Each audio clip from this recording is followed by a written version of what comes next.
Chapter 11, Brothers in Distress. Ha! Ha! The bear panted heavily and struggled to climb up with almost his entire body. What came into Amy's eyes next was, "Ah!" Amy screamed and fainted on the ground. The male bear's belly, which used to be covered with snow-white hair, was now blood-red, with a half-meter-long cut bursting out and blue intestines dragging out. No wonder Amy was so scared. "Wake up!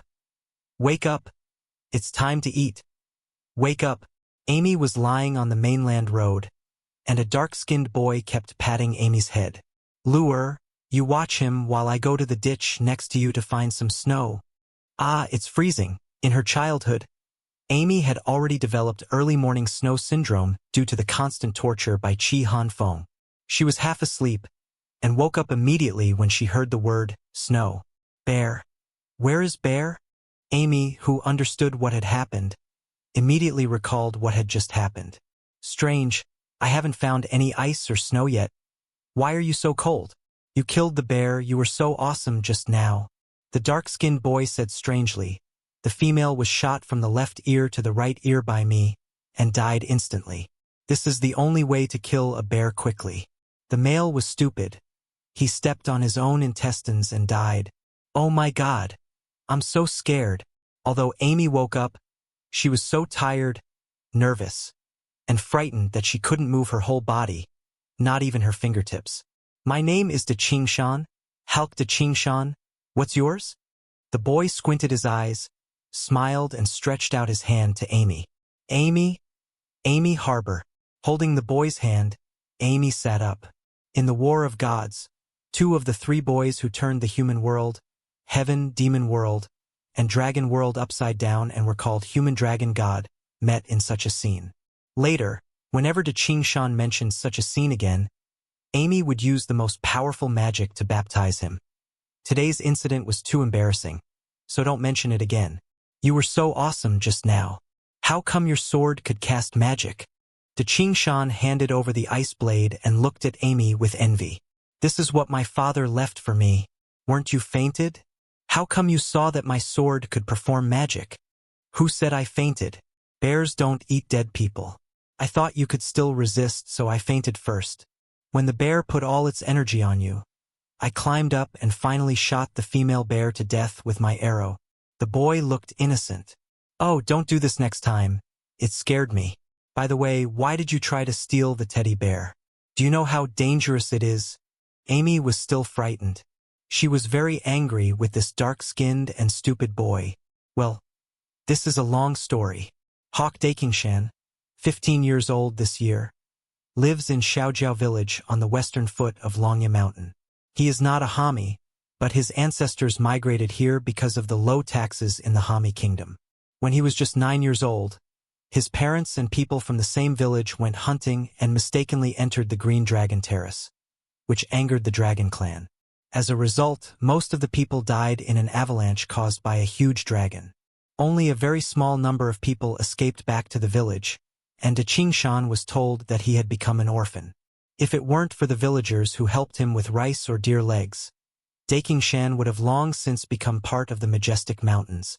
Children of the poor have to grow up early, and in order to have enough food, Daqingshan started to dig snow mouse holes and shoot snow rabbits with small arrows when he was 10 years old.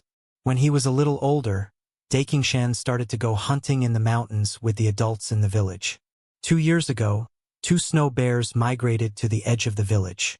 Most snow bears are used to living by the sea and hunting marine animals, but for some reason these 2 bears came to the inland area far from the sea and often attacked villagers and livestock.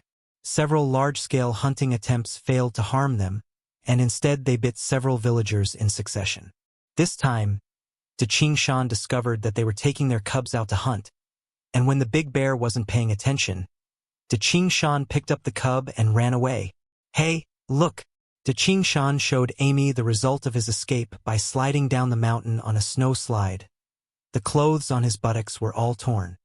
"I was going to take them to the post station.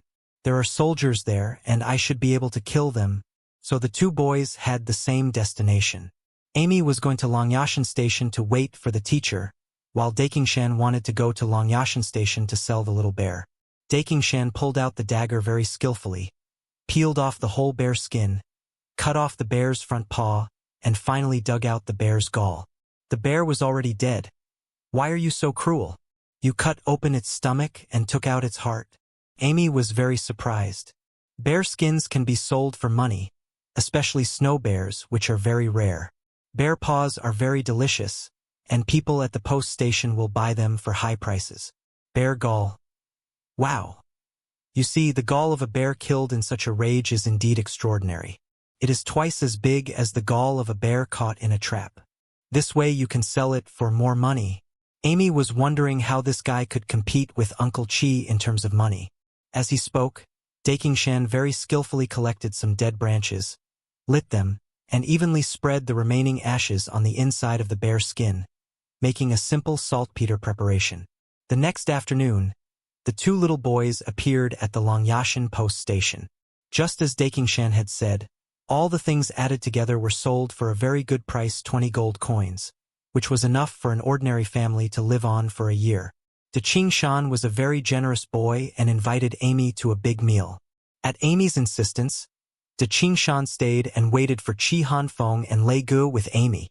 The nights in early summer in the ice and snow continent were still quite cold. The howling north wind swept the snow out from the Longya Pass. Under the eaves of the house in the leeward direction, Amy and Daqingshan huddled together.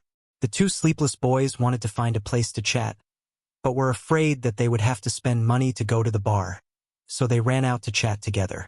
Woo, woo. The green puppy came out from between Daqingshan and Amy's legs, showing its little head and looking happy. Amy told Daqingshan about his Uncle Chi and teacher Lei Gu, how he swam in Shuiwa Lake and how he exercised in the woods. Daqingshan listened attentively. It turned out that there was warm water. Daqingshan had never swum in his life. Ah, it's so cold. The next morning, Daqingshan, who was still sleeping in bed, was suddenly awakened by a scream, and then he saw two more people and a huge snow wolf in the room. One of the old men was dressed in rags, while the other handsome man was holding a large basin in his hand. He smiled and said to Amy, who had just jumped out of the bed in a very pleasant voice, "I finally found you, son." The old man in rags was obviously attracted by Daqingshan and Luer, who had just poked their heads out of the quilt. "Hey, let me see what I see." The old man looked at Daqingshan's bed with a smile. "Little guy, what's your name?" "Daqingshan. Hawk Daqingshan." "I'm not asking you. I'm asking this little green cutie." The old man still smiled. "Oh, it's my dog. Its name is Luer." Seeing is believing, Daqingshan got to know the two people closest to Amy, and they were indeed a bit like what Amy described. One was a bit like an old lunatic, and the other was simply a second-generation devil. Daqingshan, an honest child, made up his mind. These two people didn't look like good people, and he would leave immediately after eating a meal. "Haha. Yes, it's a puppy." The old man still had a flattering smile on his face. "Have you signed a contract with this puppy?" "What contract?" Daqingshan was confused. "Little friend, how about this? Your puppy will take another 400 years to grow up. It's useless for you to keep him. Just give him to me." The old man looked at Daqingshan's big eyes kindly. "Well, in exchange, how about this? If you want to learn magic, I will teach you and guarantee that you will become a great magician of the court. If you want to be a knight, well, the young man next to me can teach you. Do you see that big white wolf? It's a fantasy beast that can fly. After a year, I will help you borrow a small fantasy beast and help you become a fantasy beast knight of the empire." Except for Daqingshan, the other three people reacted strongly. Alas, Amy sighed secretly. It is true that it takes 3 days to learn to be bad and 3 years to learn to be good. After not seeing each other for a few days, teacher Lei Gu has been led astray by Uncle Chi. Another person who wants to borrow the fantasy beast has appeared. I don't know who the empire will send to collect the fantasy beast next year. Before I get it, 2 of them have been plotted against. Hey, I won't do it. I am also an imperial knight. If you tell me to accept a disciple, I will lose face." Chi Hanfeng said angrily. "Pooh!" Luer, who had just poked her head out from the quilt, heard these words, cleared her throat, and spat a mouthful of green saliva at Liege's feet. For ordinary humans, dragon caves are extremely dangerous places. Generally speaking, dragons are used to casting magic near their nests. The closer the magic is to the center, the greater its power. In addition, in the center of the dragon cave, dragons usually cast their own unique territory for a long time, the dragon domain. However, despite this, countless adventurers have long entered the dragon cave. Adventurers who enter the dragon's lair can be generally divided into 3 categories. The first category is also the largest category, the greedy. Some people also call these people adventurers. Oh yes, they call themselves heroes. As we all know, dragons have a habit of collecting shiny objects, such as gold coins, gems, magic weapons, magic crystals, mirrors, etc. A large dragon cave is actually a large treasure house, rich enough to rival a country. What if you have it? The answer is obvious. The second category, the Avengers. It is undeniable that a small number of dragons are accustomed to hunting humans or other races. In order to seek longer-term peace, some villages hire mercenaries or go out on their own to the dragon's lair to encircle and suppress the evil dragons. The third category is dragon slayers. This is a very strange social product. Among the heroes, the most respected ones are related to dragons, dragon knights and dragon slayers. Among the top players in most professions, if they find that they do not have the mysterious blood of gods or demons and cannot become the best friend of dragons, most of them will choose to kill the dragon. Let the world admit that they are greater than dragons. If you cannot possess something you love, you will destroy it completely. This is probably a unique complex of the human race. Recorded in Classic of Mountains and Seas. Dragon Clan. Chapter 12, Mysterious Orphan. Ha! The little guy is pretty cute. Reej showed his usual good temper and smiled as he stretched out his black, dirty and ugly hand to the little dragon. Wow-woo. Lure was not polite. Perhaps she couldn't stand people not washing their hands for such a long time. So she opened her mouth wide and washed him carefully. Hey, don't bite it. The old magician's smile became even more intense. I petrified my hand. You can't bite it. Poo-poo dash. Lure cooperated and spit out the hand. She gasped and spit on the ground desperately. The originally green saliva had turned black after the process of washing the magician's hands. She pressed her teeth with a little paw, and it seemed that she was indeed hurt. Young man, what did you say your name was? The petrification still didn't work completely, and dark red blood still seeped out of the old magician's stone-black hands. While shaking the blood off his hands, Reej changed his target without making a sound. Daqingshan, Hawk Daqingshan. As the name suggests, Daqingshan, the calm and steady Daqingshan. Although he sees that some people are plotting against him and some people do not take him seriously, but just like the towering green mountains, he never has any evil reaction. Perhaps it is this kind nature, simple and unpretentious style, and the spirit of keeping one's promises that won the favor of the ancient ice dragon. Compared to Amy's abused childhood, Daqingshan's teenage years were even darker. At the age of 10, when most children were still used to snuggling in their mother's arms, Daqingshan had already started hunting independently for a year. It is hard to imagine how a little boy, in the midst of heavy snow and wind, could face prey that was at least twice as large as those found on other continents, or to be more precise, these animals were originally targeting the Daqingshan Mountains as their prey.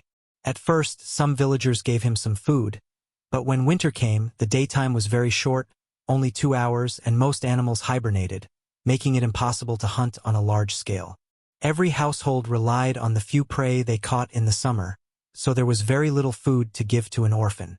Always asking others for food is undoubtedly not something that Daqingshan could do when he was young. During the short days and long nights, what 9-year-old Daqingshan does most often and what he most wants to do is sleep. Only in dreams can you forget hunger. Only in dreams can you see the sunshine. Only in dreams can you eat delicious food. Only in dreams can you see your parents in front of the avalanche. And only in dreams can you save energy. However, even in dreams, I often feel hungry. Hunger and cold became the most profound memories of the 9-year-old Daqingshan. He was so hungry that he could not stand it any longer. Daqingshan, who was dazed, held on to the last glimmer of hope and wanted to go outside to see if he could catch small prey such as snow rabbits. He tried digging traps, burying bows in the ground, and digging out the snow rabbits' burrows. The prey on the frozen continent have long begun to adapt to human hunting activities. Unless there is a large-scale encirclement and suppression, most animals can avoid most hunting behaviors, not to mention the childish tricks of a child. Daqingshan's father left him a steel crossbow, but a boy of just 9 years old didn't have the strength to pull a crossbow that even adults might not be able to pull. Occasionally, Daqingshan picked up snow rabbits, snow mice and snow chickens that had frozen to death at night on the sunny snow slopes, but more often than not, every time he went out hunting, he would return empty-handed or dig up some edible wild vegetables that had frozen to death. Seeing Daqingshan's increasingly weak body and increasingly unsteady steps, most villagers knew that this child would not survive this cold winter. There was nothing they could do to help him. The frozen continent was so cruel, and there was only so much food, until one evening, the villagers suddenly found Daqingshan walking back from outside the village tremblingly, dragging a huge carnivore, a snow leopard with great effort as he walked. Everyone was stunned.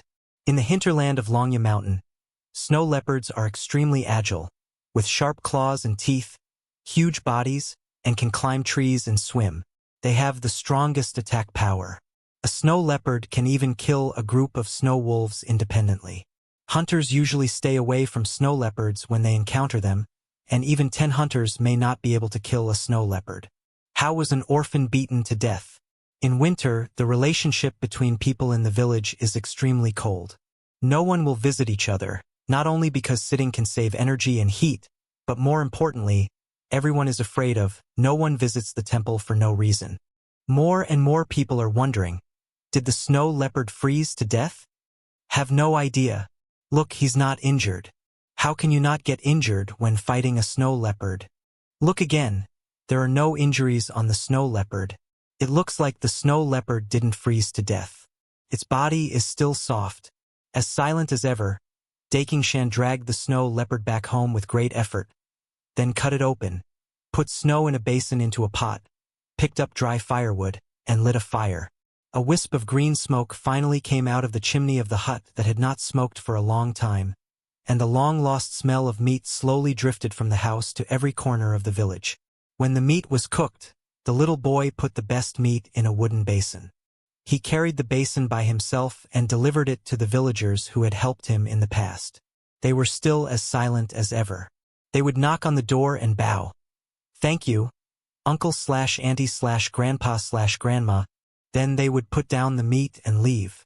2 days later, at dusk, the villagers spotted a thin figure walking through the snow again.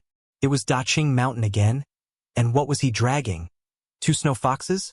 The most cunning animal on the frozen continent is the fox.